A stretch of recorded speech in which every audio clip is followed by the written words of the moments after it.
أهلا وسهلا متتبعين ديالي، مرحبا بكم مرة أخرى في قناة علم جميلة السوسية. اليوم إن شاء الله فيديو جديد ووصفة جديدة. غادي نحضر معكم هاد لي ميني بيتبوط، كيجيو غزالين وكيجيو رائعين مفشفشين ومهويين وبعجينة جد سهلة، يعني عجينة عادية جدا. كنتمنى هاد الوصفه تنال الاعجاب ديالكم، وبغيت نشارك معكم هاد لي ميني بطبوط. راه اي سيده مغربيه كتعرف تحضر البطبوط. كنعرفوا راه الحداقه في السيدات المغربيات. كيف العاده ما تنساوناش من لايك ديالكم وتعليقكم وحفيزوا اللي مازال ما اشتركش في القناه يشترك فضلا وليس امرا. دابا غادي نمر بالطريقه ديال التحضير ان شاء الله.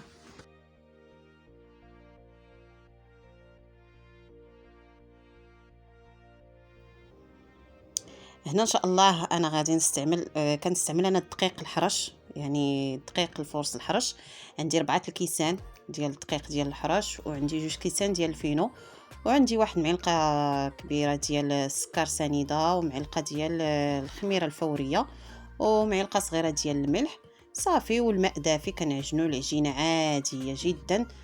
كنخلط المكونات مع بعض، كنحاول انني ندلك هاد العجينه هادي، كندلكوها على حقها وطريقها. وغادي نخليكم يعني الطريقه مع الفيديو.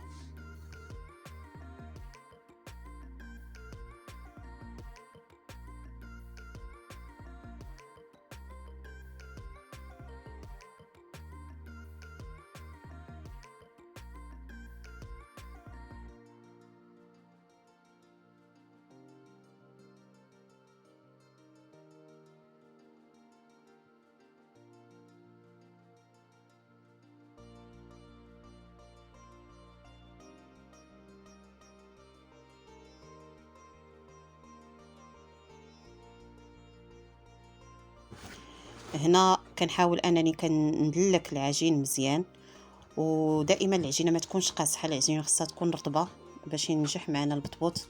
يعني كاع الخبز ديال الدار كيخص العجينه تكون رطبه وتكون مدلوكه على حقها وطريقها كيف ما كيبان لكم في الفيديو. صافي هنا غادي نلمها وغادي نغطيها باش ترتاح تقريبا واحد ربع ساعه هكاك ولا 20 دقيقه باش ترتاح حتى كيتضاعف الحجم ديالها. وعاد غادي نكملوا يعني الطريقه ديال التحضير. هنا كيف ما كيبان لكم ضعف الحجم ديالها. تما عندي الفينو باش غادي نقرص. وبالنسبه لي انا هاد لي مين بطبوط انا ما كنسرحش العجين وكنقطع بشي مول اولا بشي سيركل ولا شي حاجه. لا انا البطبوط الصغير كندير انا كويرات صغيورين هكا كيكون ساهل، وما كنحتاجوش اننا ندلكو ونقطعو ونعاودو نجمعو ديك العجينه اللي كتشيط.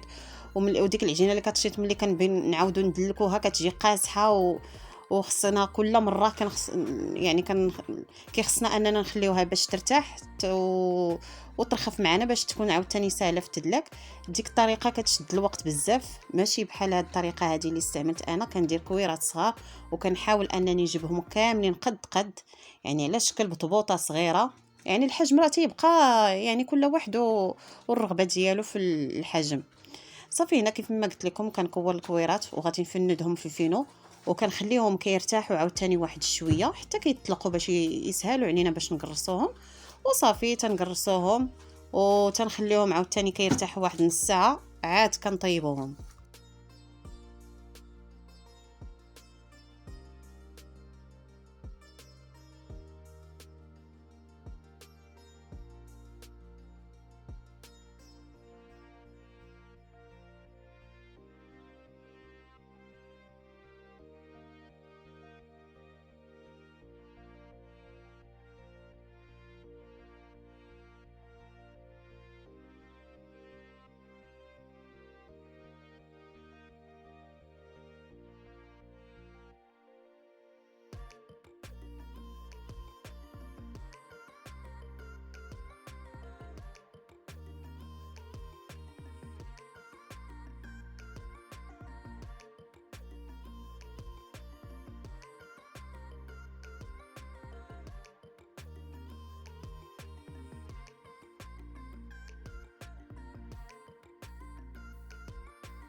هنا صافي ملي يعني خمر البطبوط كنديروا المقلاة فوق النار، يعني الطياب راه عادي جدا.